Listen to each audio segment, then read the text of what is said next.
Third phase of moon. Third. Was there an advanced civilization over 500,000 years ago? There's archaeological evidence that supposedly people claim that prove this. Buckle up everybody, Blake Cousins' Third Phase Moon. We've got a special episode for you tonight. We're going to be going over 4 ancient mysteries in regards to recovered relics, the history behind them, how far do these amazing tools go back, what was their purpose. We're going to get into it. Also, we're going to be speaking with Brian Forrester in regards to some of his discoveries around the world. Buckle up everybody, this is Third Phase Moon. Let's just get to it.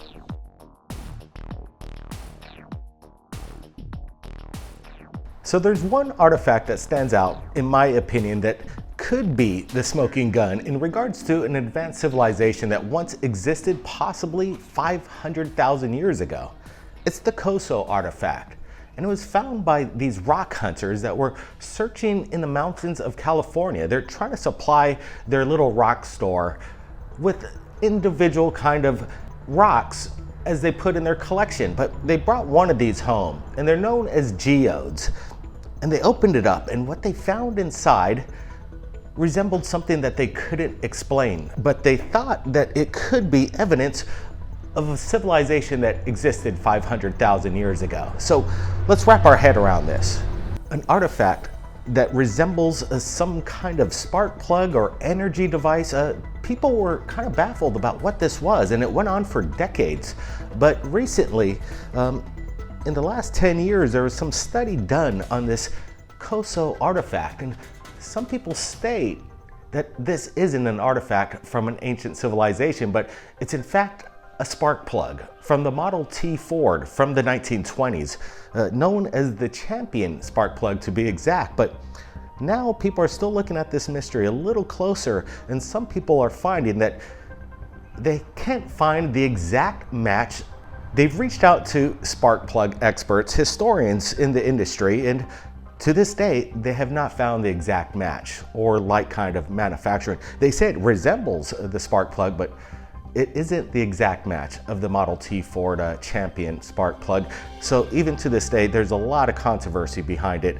And some people say, well, it's in the geode, and to form a geode, like a rock around this thing, it would have to be 500,000 years old. That's how old geodes are to form in this kind of a shape. But it turns out maybe it isn't a geode rock after all. They say they were able to pick through it, and they find out that this geode rock, it's too soft. It can't be geode. So what is it? The mystery might be dissolved at this point, that it could just well be a Champion spark plug. But in my opinion, I still think there's evidence out there that does prove that there was an advanced civilization, but maybe there are more mysteries that people have in their closets, hidden away, and we just haven't seen it yet. But until that day comes, I'm still keeping my fingers crossed. Recently, about a decade ago, there was a Russian fisherman that found a particular stone in the water. What he found may have changed history. A Russian university and paleontologist did a study on this particular rock and deemed it to be 250 to maybe 200 million years old.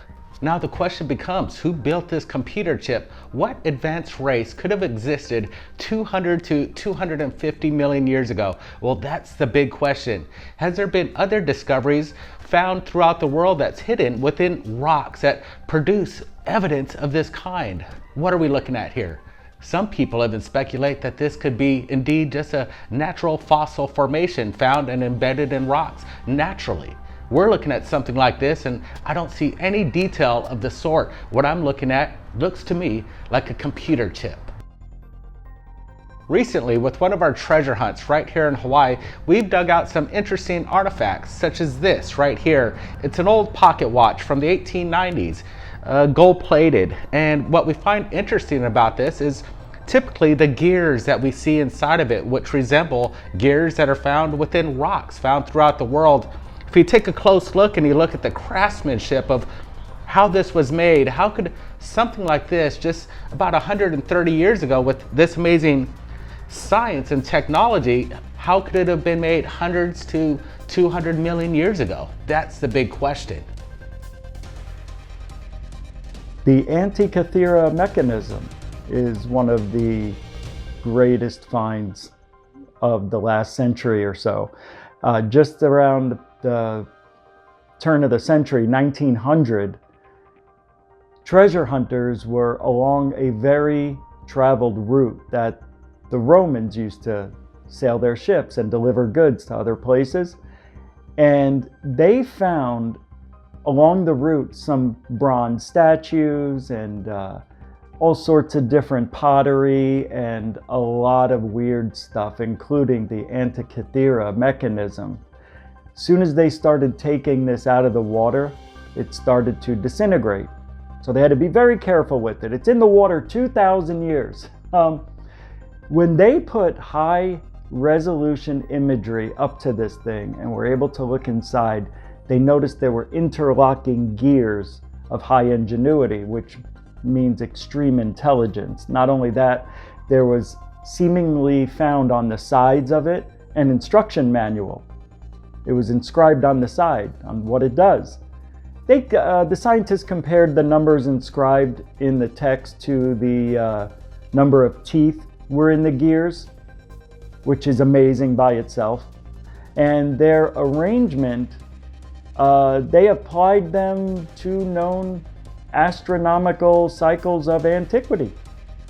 So not only that, you can apply what this Antikythera mechanism is showing you, turn a dial, pick a date, and you can see where the sun, the moon, and the stars were aligned. All of the writings are from that period, so there's no doubt it came from that time, about 340 BC. Now, the front that faces you has a real large disc on it. Not real, it's the largest disc or gear. And that shows the number of days in a year. The next dial is the 12 signs of the zodiac. And if you turn this little lever on the side, you can put a date in that you wanted to go to, and it would show you where the sun, the moon, and solar eclipses, lunar eclipses. There's a spiral dial which shows the eclipses of the sun and the moon, which is, it's amazing. You see this thing and it looks like gears, and then it connects to the other gears on the bottom. It is wild, wild technology. Especially, they're calling it the first computer. Let's talk about the Petrodox. The Petrodox was an object, a rock that was found by an engineer who was on a hike, John J. Williams. He found this object, and it had these metal objects protruding from it, so he dug it up and found this rock. Researchers have checked it out and say that it is over 100,000 years old. Now, they are metal prongs actually sticking out from a round object embedded in this rock. There's no way that it could be hoaxed. It's in there. It looks like an XLR cable, which is a microphone cable, and the male end of it. But it really makes you ponder and think, yes, he found this in 1998, but if it's 100,000 years old, what does that say about our history? And I think a lot of us know that the history we were taught in schools isn't the history that truly happened. Now, many people and researchers have tried to buy this from him for $500,000, and he has said no. So if it was a hoax, you would think he would go for the money right away. So the fact that he has passed up all these offers and possesses this Petrodox, as they call it, says something to me. But that's just what I think. It's what it says is that the Petrodox is not an accretion, but a concretion, pumice or a fossil. It does not contain any known resins, cement, glues, or adhesives, limestone, mortar, any of that stuff. But not with non-granite binding agents, basically. So it's very hard. It's a rock, and it's very, very small. It's about 8 millimeters in diameter. The pins are about 3 millimeters high, in a spacing of about 2.5 millimeters, and the pin thickness is about 1 millimeter. So it's not that big, but it's made to connect to something. So they have done x-rays of it, and it is truly in there, and it's a sight to behold. So all I can do is just scratch my head on this one. The only other thing that I could possibly think that could do this is if someone had learned the skill to melt a rock, which has been referenced in ancient astronaut theories, that rock could be melted into shapes.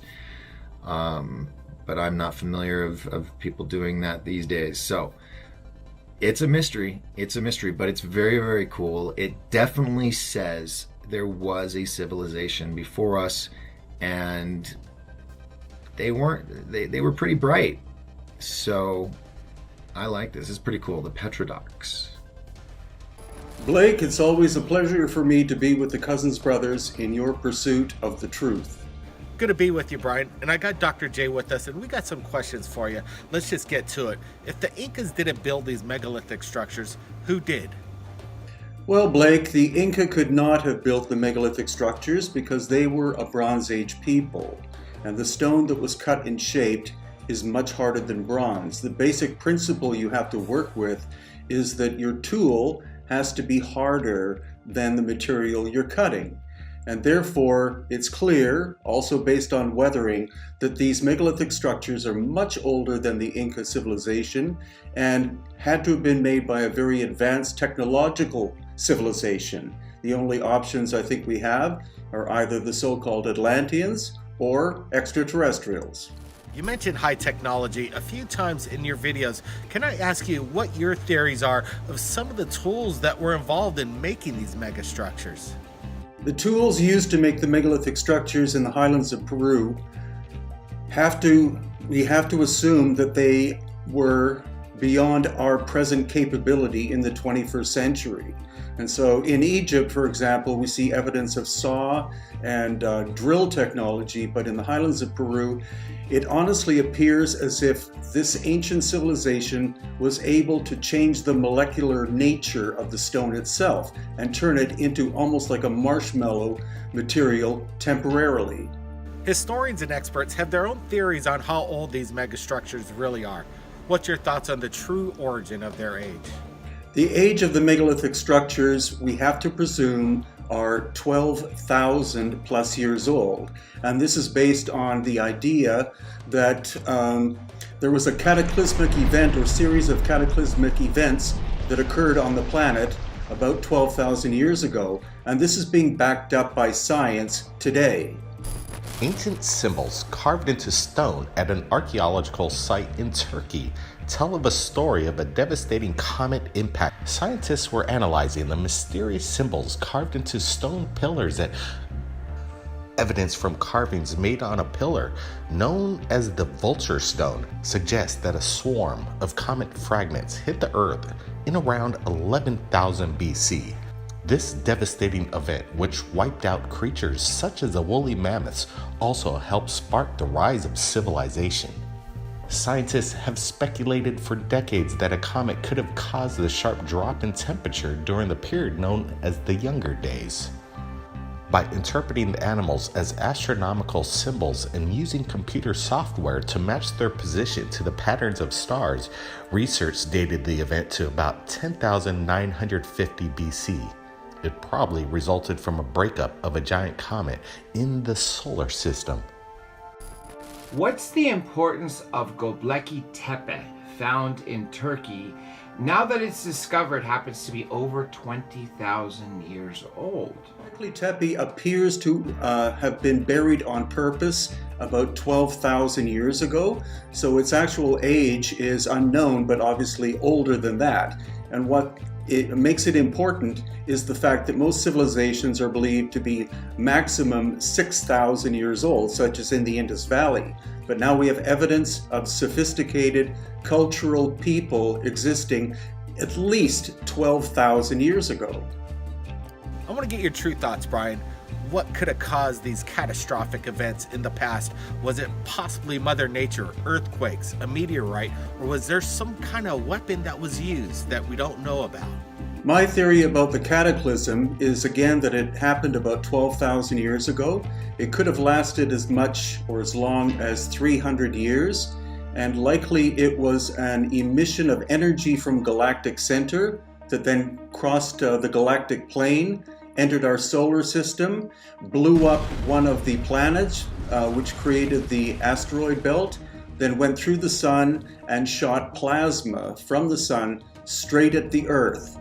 This caused the immediate melting and ending of the last ice age very rapidly, in possibly weeks. The sea levels of the Earth rose by 300 plus feet, putting pressure on the crust of the Earth. This would have triggered earthquakes and other terrible events to happen on our planet, would have wiped out all of the megafauna of North America, wiped out most of humanity, and any advanced civilization also would have disappeared at this time, especially those that were close to the coast.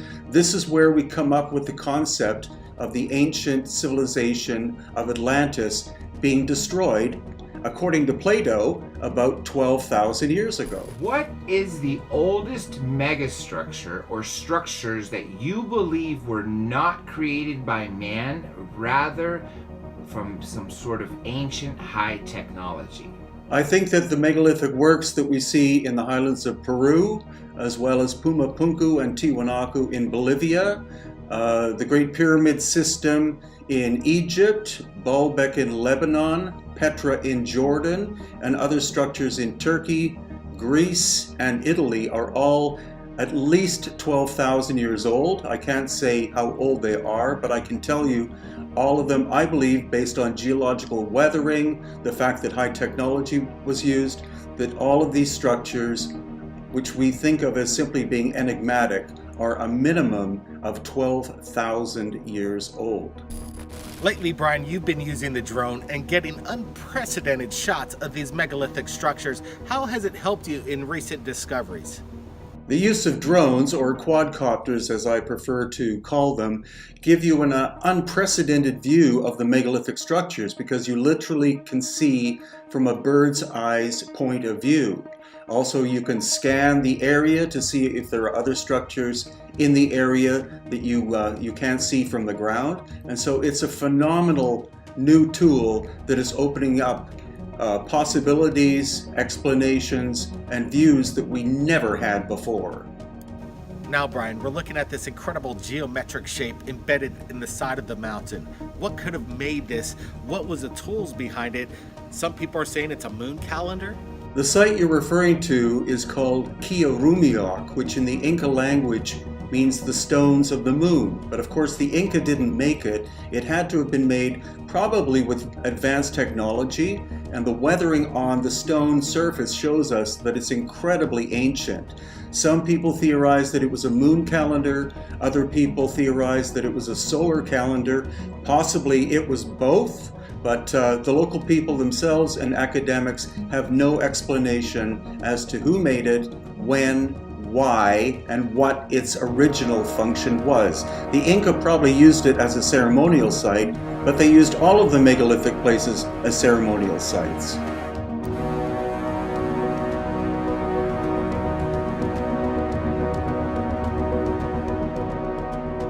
All right, Brian, what do you got to say to the people of Peru today in regards to your theories that the Incas, in fact, did not build these megalithic structures?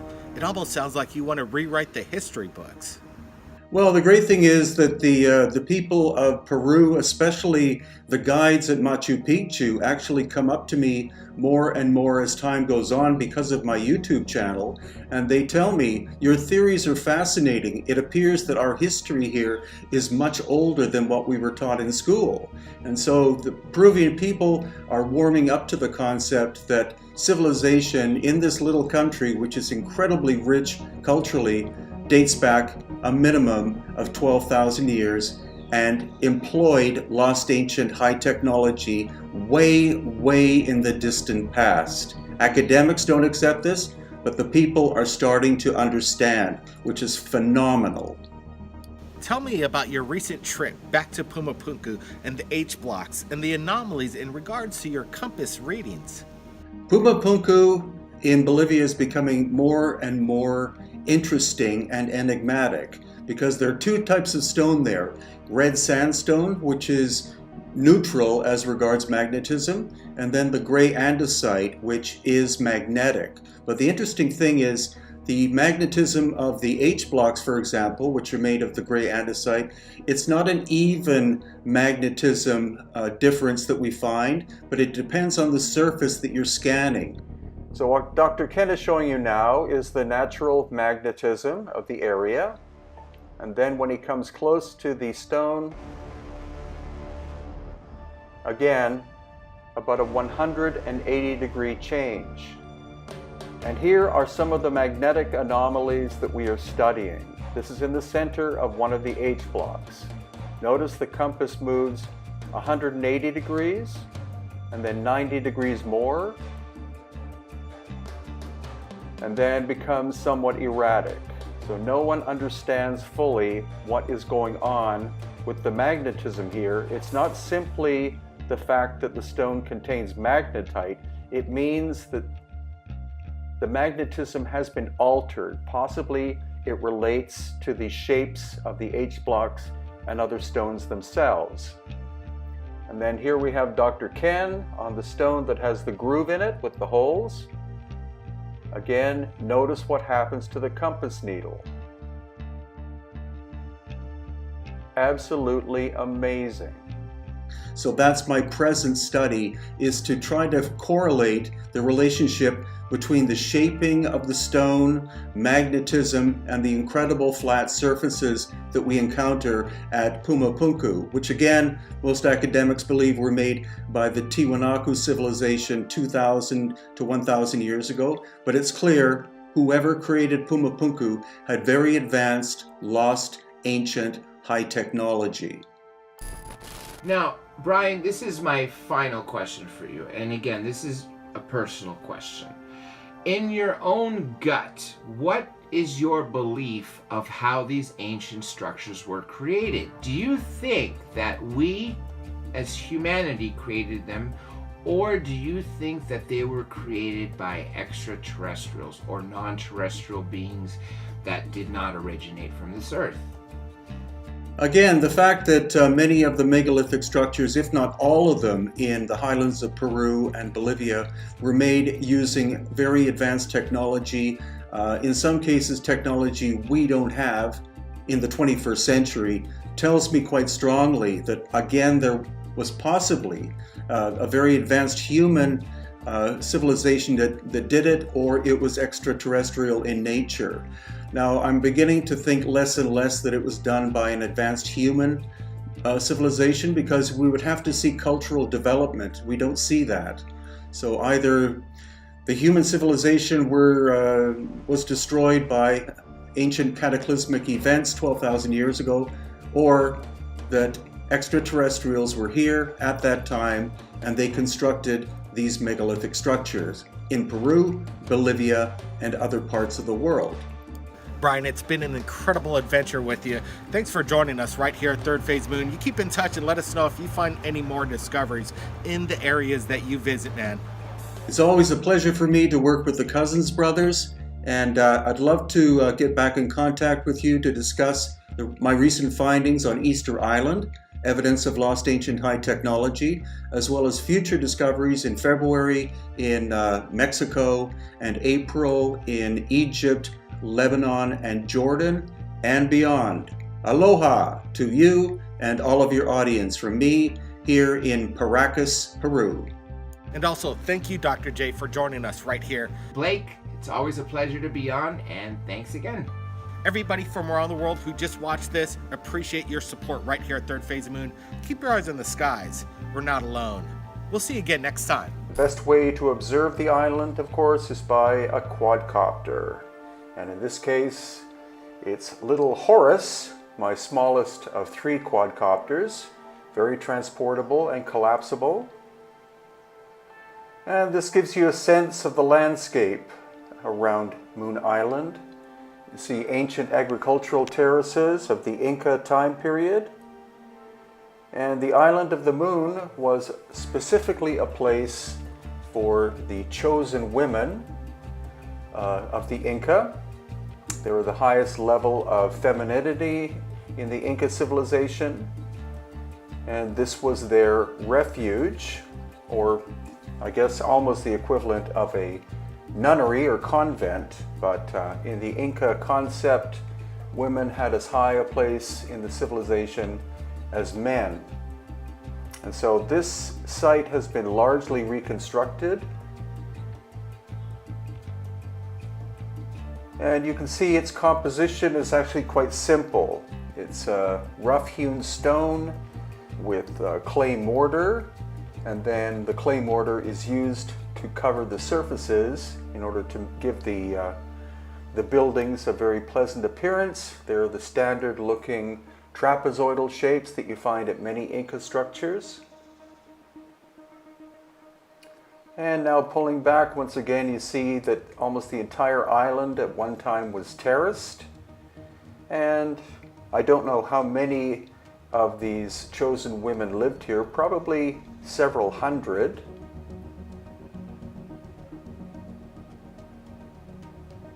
And then this gives detail of the archaeological site, probably destroyed by the Spanish in the 16th century.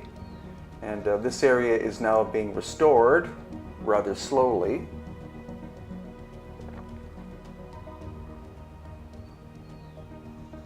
And then this gives you a view of the quadcopter going out to have a look at Lake Titicaca. If you look very carefully, you can see the Andes in the background on the left-hand side. Others are covered in cloud because it's snowing at this point. And here again, we see the very, again, quite simple construction of the Inca complex. And not that many tourists visit the island of the moon as compared to the island of the sun, but it's well worth it if you are in the area of Lake Titicaca. And as a little bonus, here we are at the island of the sun, which is much, much larger and quite close by. And this is a view of one of the Inca sun temples. Again, not a sophisticated structure. It would still be quite complex in terms of the number of people required to build it. But remember that all of the complex polygonal work that you see in the city of Cusco is pre-Inca. This is what an actual Inca structure looks like. And finally, I'll soon be making a video about this site near Lake Titicaca called Kenawani. It's unknown what civilization or culture created it. You've been taking us all around the world. From Peru, now we're in Egypt, and we're going to be case filing the Sphinx here. And the Sphinx has many mysteries. People wonder if they're basically chambers within the Sphinx itself or possibly underneath it. If you had an excavation license and you were greenlit, ready to go, where would you start and why in relation to the Sphinx? I would explore the area in front of the paws of the Great Sphinx. Yeah, we see that you were explaining in the video that there is some kind of boardwalk, possibly to mask what's really underneath there. What's your thoughts? Yeah, that's what's really interesting, and that's the information you get when you're actually in Egypt. What I found out is that Dr. Robert Schoch, who was the geologist able to date the Sphinx at being at least 12,000 years old, they did ground penetrating radar, and they found at least one chamber existed underneath the front paws of the Sphinx. So when he left, Zahi Hawass and the Egyptologists decided to start doing excavations very late at night, and they supposedly were able to find and excavate this chamber, and that's why the boardwalk has been put over top of it to hide the fact that they've already done the excavation. So you're saying that history has been written. They're not letting us know exactly what's going on. Was this the present day government? This was during the time of Mubarak, so probably the 1990s, when there was extreme cover-up going on in Egypt.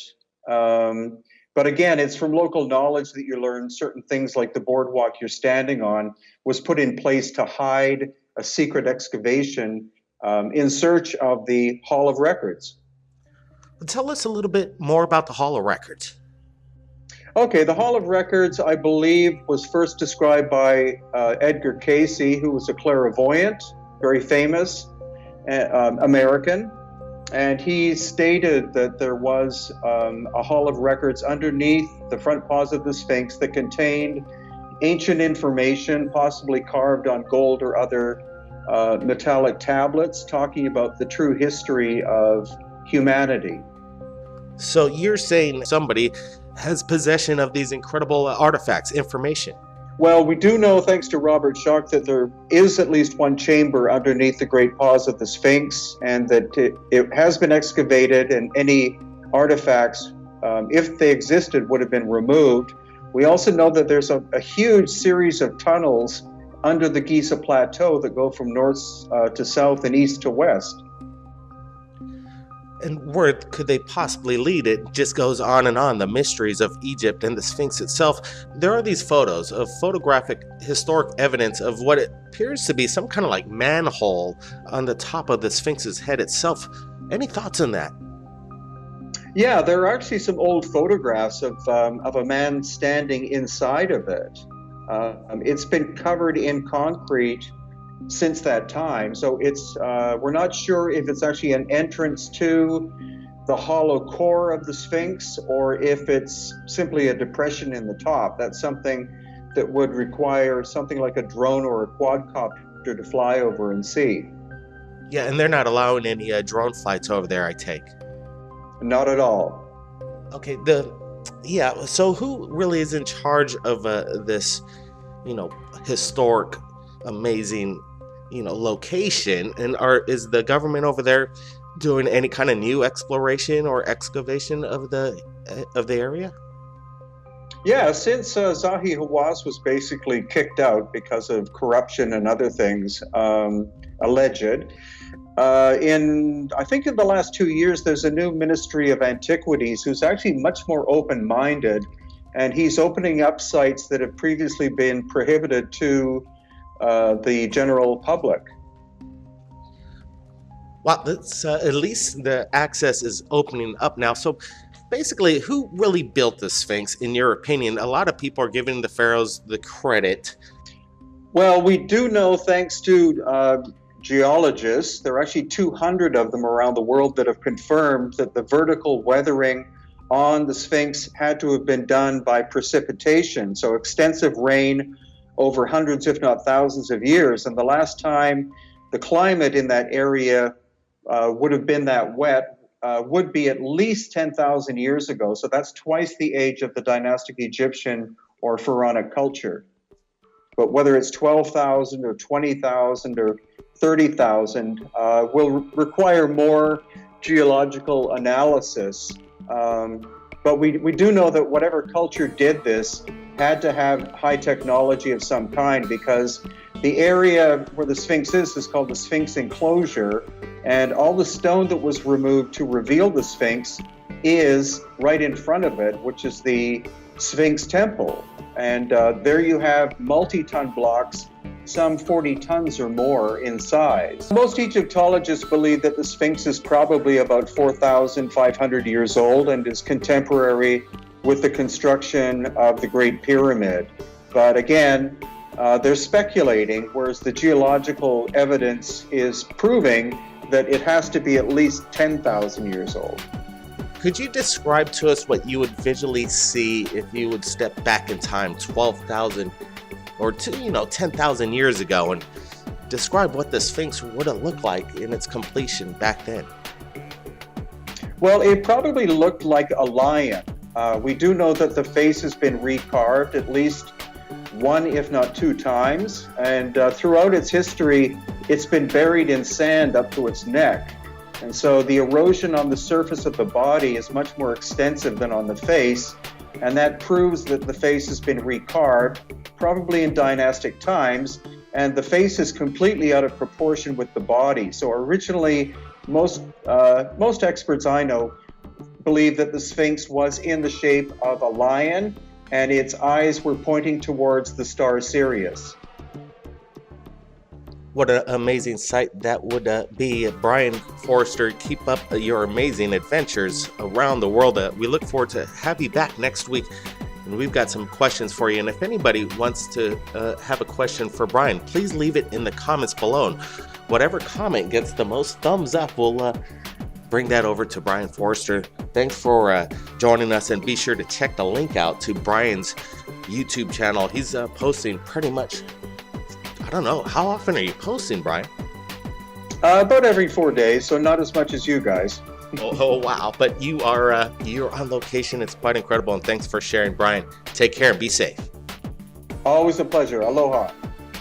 Underneath the paws. Also, what we can see up here is evidence that the officials were drilling into the bedrock in order to see if there was an underground chamber. But have a look at the locations of where the actual drill holes are. So this is about halfway down the body of the Sphinx. And you can see these caps are on top of angle drilling, core drilling, I believe in the 90s or perhaps after that, in order to see if there are holes or chambers or tunnels under the Sphinx. As we round basically the elbow,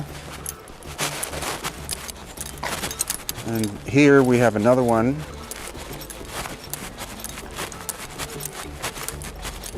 And here we have another one. But again, what's curious is the transition between the bedrock here and these obvious blocks which were set into place. They're basically at ground level. So do they represent a cover over top of the chamber? And is the front access to the Sphinx, in fact, right in this area here, covered by the boardwalk? Because again, when we go to this side, the bedrock is there, the slabs are here, continuing all the way to the end of the other paw, where again we have the bedrock. What if I were to tell you that the oldest and largest pyramid in the world is not in Egypt? Is it possible that the history books have gotten it wrong? Well, Dr. Sam Osmanagic claims that the largest pyramid and oldest pyramid is in fact in Bosnia. Our special report and correspondents today, Richard Giordano from Goof on Radio, Ollie from Ellie and Addict, along with Doc Skinner from 1028 Productions, including my brother Brent. The panel's gonna break down Dr. Sam Osmanagic claims that the largest and oldest pyramid in the world is in Bosnia. Let's get it going. Listen to what Dr. Sam Osmanagic has to say. Base of the western slope of the Bosnian Pyramid of the Moon. 190 meters in height, second largest pyramid on the planet. But different in design than the Bosnian Pyramid of the Sun. Over there, we have concrete blocks. It's a true pyramid. Over here, we have terraces, terrace after terrace after terrace. Material, it's a sandstone based.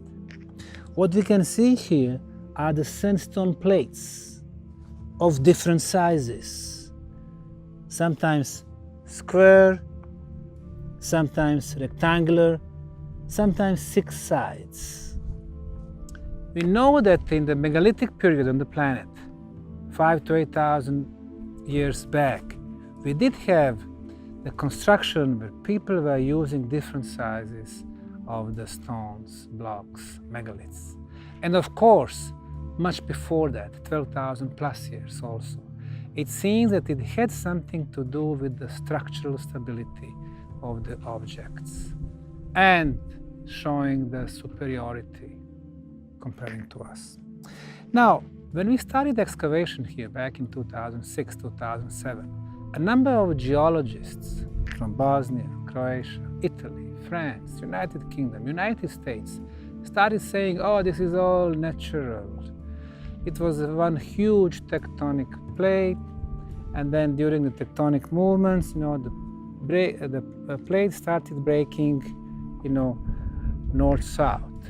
During the next tectonic movement, it started breaking east-west, and this is what we have on the Moon Pyramid.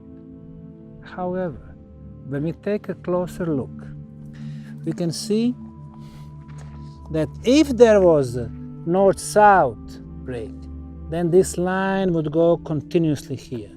It is not the case. It goes north-south, then 90 degrees break, again 90 degrees, and then 90 degrees, it continues over there. Meaning that somebody actually purposely made these rectangular plates, place it over here. They made another one, which they cut in that way that it follows the previous one. They made another one, and another one. So here we have 1, 2, 3, 4, 5, 6 sides. All right, we've got a lot of evidence coming in tonight in this episode. Let's get started with Richard Giordano from Gufon Radio on his impressions of Dr. Osmanagic. Go ahead, Gufon. Wow, the Bosnian pyramids. I love these because we grew up in school, and for most of my life, up until about 15 years ago, we were only pretty much told about the pyramids in Egypt. We knew there were others out there, but, the ones in Egypt with the Sphinx and all the ruins over there, that's what we grew up with. If we would have known there were so many pyramids, I think, over 100,000 across the world in Central America, Guatemala, Honduras, El Salvador, Belize, Mexico, America, UK, Italy, Greece, and Bosnia, and everywhere else. I mean, it's all over. Antarctica, how about there? We think and see pyramid-like structures over there nobody's talking about. This in Bosnia is being treated as if it was a natural creation. But this pyramid over there, these Bosnian pyramids, this big one there, is really huge. 4 equal sides facing north, which is very important because all of the pyramids that are around the world have this facing north connection. Are they being used for communication devices? Are they energy sources? Can they create energy or use energy around it? Who knows? Possibly. That was even brought up in the Egyptian, the big pyramid. We think it might have been used to act like a Tesla coil in a way. I mean, if that's possible and they can somehow use the pyramids to take the Earth's energy, and a lot of people say that there's a lot of consistency with these being on ley lines in the Earth, on the Earth. So whether that's something that they're just saying or it's a coincidence, I thought it was real. But if that's real, maybe all of these are connected. I took compass, and compass showed me that this side perfectly match cosmic north. The one in the back, south, east, west. And this is how the pyramids were built. In China, all of them aligned with the cosmic north. All the Egyptian pyramids, north. Most of the Peruvian, north. Some of the Mexican, north. All Cahokia pyramids, north. Now, according to the Bosnian State Institute of Geodesy, the error from the perfect north of this northern side is 0 degrees, 0 minutes, and 12 seconds. The most precise orientation on the planet. Even better precision than the northern side of the Great Pyramid of Egypt, Cheops or Khufu. They have error 0 degrees, 2 minutes. Here, 0 degrees, 0 minutes, 12 seconds. All right, let's get to Arizona from 1028 Productions. We got Doc Skinner with us. He's got some insight to Dr. Sam's claims.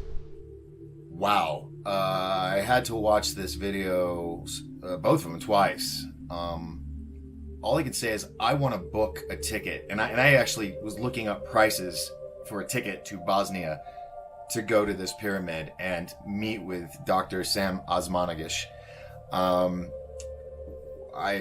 I'm just fascinated. The stuff that he details is just mind-numbing. The stuff about the water crystals in the water, how it's so pure and how it's energized. I actually got to, a friend of mine had Dr. Yuri Kronos from Russia stay with him for a couple days for a weekend, and he had energized water and had us listen to music with certain tones and then drink the water. And you could tell there was a difference. So I'm very interested in that, as well as the fact that it's creating these Tesla or torsion field waves from the pyramid itself. The fact that it's not stone blocks like Egypt, it's actually concrete and constructed and form-fitted in a sense with the strongest concrete on the planet filled with crystals, which help resonate this energy. And then you have the water underneath that's it starts the process. It goes up through the stones, which are all just it's an amazing thing. It's so complex. Water, canals, cavities, resonance. Tell us. You're saying my favorite, you're mentioning all my favorite words there. So where are we? We are in tunnels that create certain resonances. We are 50 meters below the ground. Yes. We are with water, H2O, oxygen, and hydrogen, the primordial monoatomic element. We crystalline substance around us. We have the three most abundant elements on Earth that keep us alive, that elevate our consciousness, that feed us. Oxygen in the air, oxygen in the water, oxygen in the silica dioxide in the crystalline substance. If this doesn't energize you, then I don't know what else will. We are in the apex of an energy boost here. This is why this water is so energized in here. This is why the energy from the water and the air in the tunnels drives these pyramidal structures.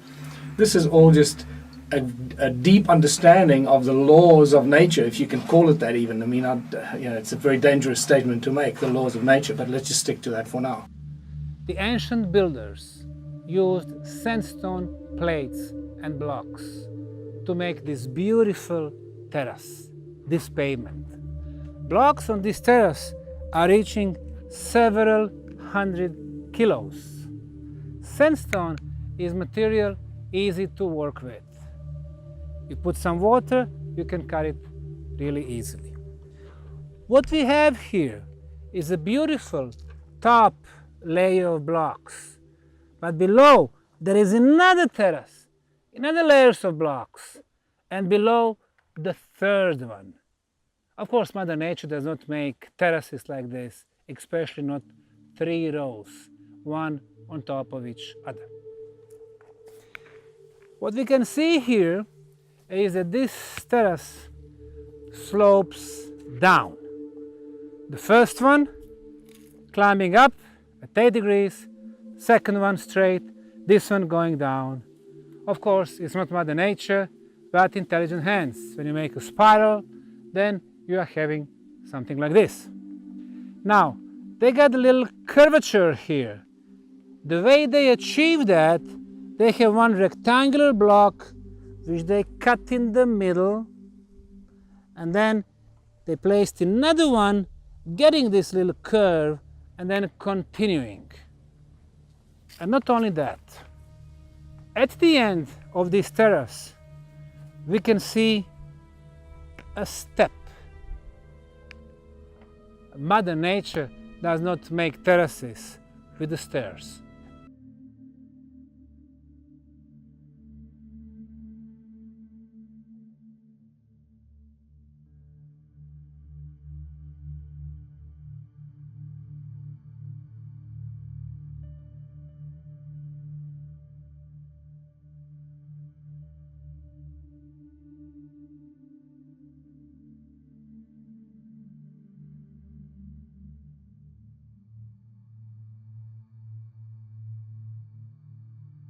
We've got correspondents around the world. The panel is growing. Let's take it out to the UK. Ollie from Ellie and Addict. Now, I don't know much about pyramids, but one thing I do know is the Pyramid of Giza is 4,500 years old. Now, Dr. Sam Ojbanaj, if that's how you pronounce your name, Dr. Sam, I hope it is, he claims that this pyramid is 35,000 years old. Now that is incredible. I can't even comprehend that in my head, that civilizations 35,000 years old were building structures like these. And this structure, it looks incredible. I mean, if you look at the actual concrete that they've laid, it is exactly like the concrete that they laid inside caverns and tunnels to support it and stop moisture from leaking in. It's incredible. And this is 35,000 years old. If we could build things like that back then, what else were we building, and how did we get our hands on this technology? So far, the biggest blocks on the pyramid. Now, here we have a straight line that divides two blocks. The corner is missing. But originally, the size was 4.5 meter by 4.5 meter, 4.5, 4 times. This was a square block. Another square block, and another one. Mother Nature does not make square blocks with artificial concrete. In order to determine the mass of the block, this is the formula. 4.5 times 4.5 is 18 square meters. Times the thickness, about 1 meter, 18 cubic meter. Multiplied by the specific weight of 2.2, it's about 39, almost 40 tons. 40 tons, 40 tons, 40 tons. The Bosnian Pyramid of the Sun consists of at least 20 million tons of the best quality concrete built 30,000 years plus ago. All right, let's get to Brent Cousins. He's got some insight. What do you got, Brent? It was about a year ago we had Dr. Sam Osmanagic on Thirdphaseofmoon, where he broke down the possibility that the Bosnian pyramid was indeed the largest in the world. It's really fascinating to find that we have pyramids on all 4 corners of the world, such as Peru, China, even possibly America. Sam breaks down clues that this pyramid could possibly be a healing device. The real mystery behind the Bosnian pyramids is who or what built them. 35 to 40,000 years ago, mainstream academia wouldn't even touch this with a 10-foot pole. We're looking at it and I'm seeing clues that cannot be explained away, that this is indeed a natural event, a natural formation of a pyramid. I believe this was created by something or someone from out there that gave us the blueprints on how to make these pyramids that we see all over the world. What's the connection and why were they built? Dr. Sam explains a lot, and his insight here at Thirdphaseofmoon really shown to the world that this is indeed a mystery that needs to be solved. But the other thing we need to just highlight for people that may be new to this kind of talk and this information is that we're dealing with subtle energies here.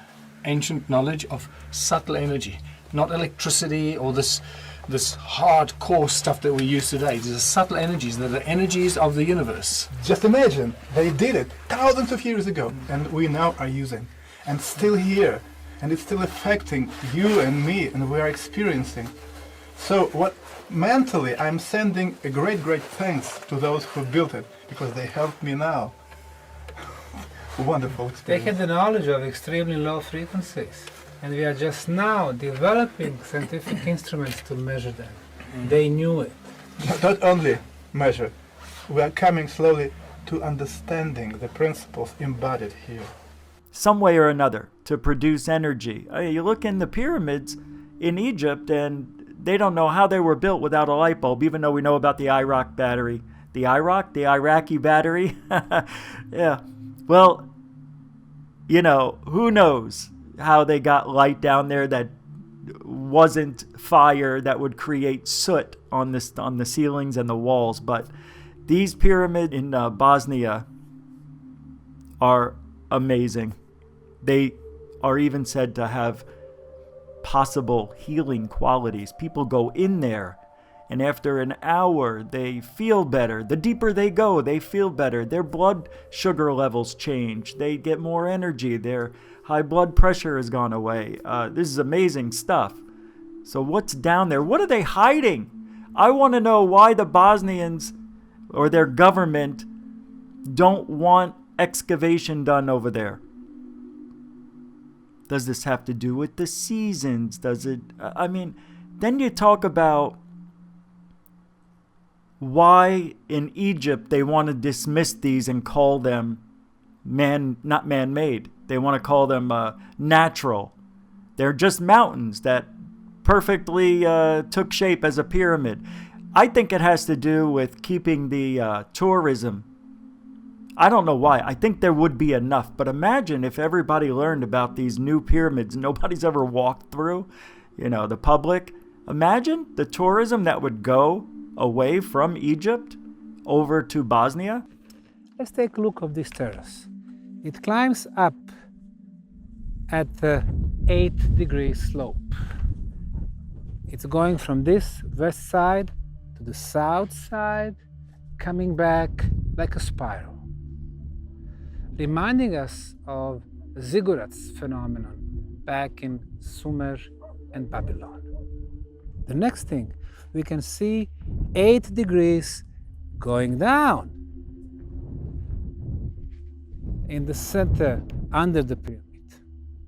Now, they made distinction, they made the sections of 8 meters, most probably collecting the water.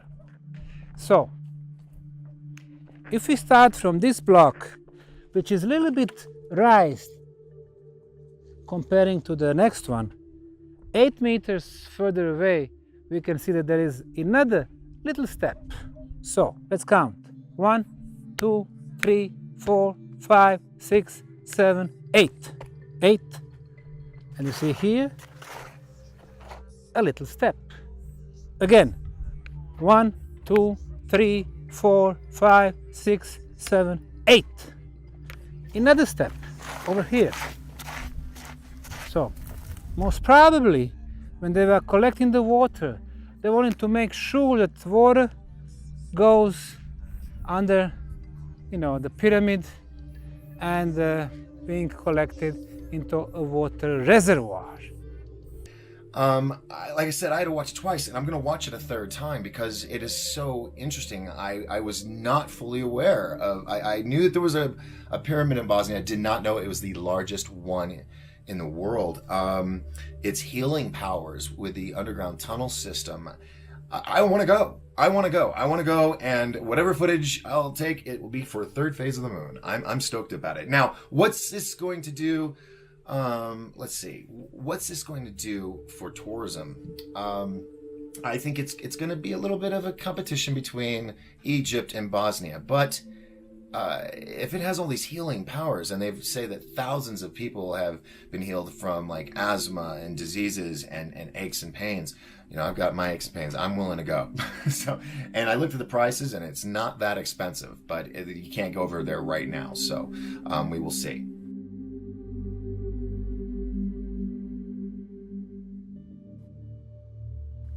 So how did so many different civilizations all over the world get the ability to be able to build these massive structures known as pyramids, why were they all building pyramids all over the world? And why were they aiming them at the stars? Now, I've looked at the pyramids on Mars, I've looked at the pyramids in Antarctica. There's no proof to say the pyramids, they just look pyramid shaped. Now, this one looks pyramid shaped, but somebody's taken a step further to go underneath the soil, and they found that it has intelligent structure. Now, what I find really fascinating about this, and also very strange, is that the Bosnian archaeologists were against Sam going in and finding out what lies beneath.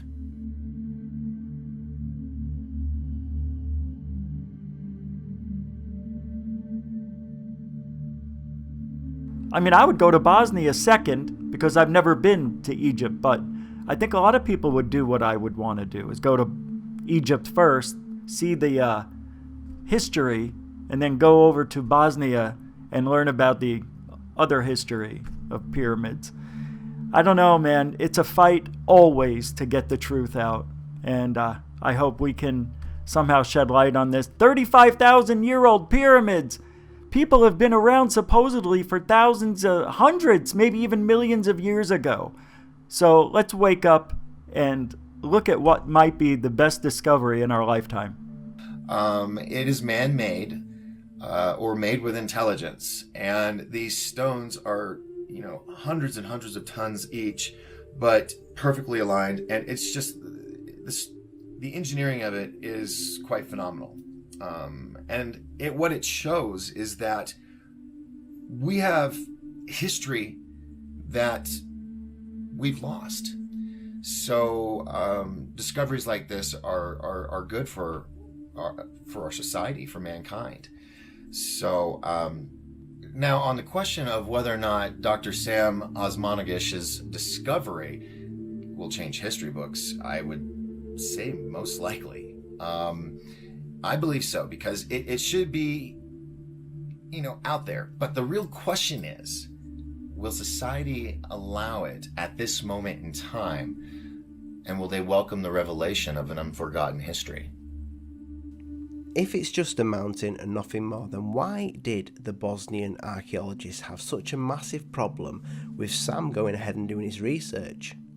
Let him get his bucket and spade out, let him do his research, let him find out if there is a massive pyramid underneath that soil that's 35,000 years old. I don't see the harm in it. It's history. Surely we're all entitled to know our history and where we came from. I sometimes wonder if here on Earth there was a civilization that had the ability, the technology to travel the globe, and they were instructing other civilizations on how to build these giant pyramids. The question is why? And where did this advanced civilization go? And where would we be if this civilization was still alive today? Archaeology is very conservative science.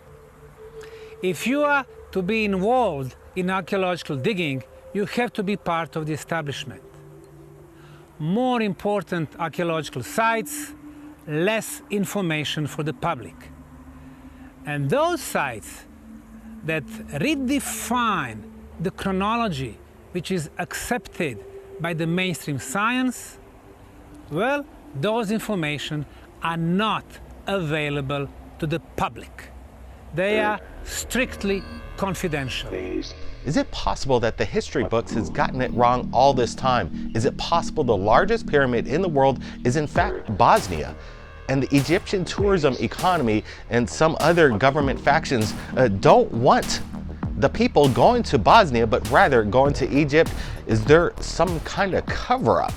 I want to get your guys' opinions in the comments below. We've got more special reports coming in right here at Third Phase Moon. We appreciate the support. The channel's blowing up. We are the #1 UFO channel. Blake Cousins, keep your eyes on the skies, everybody.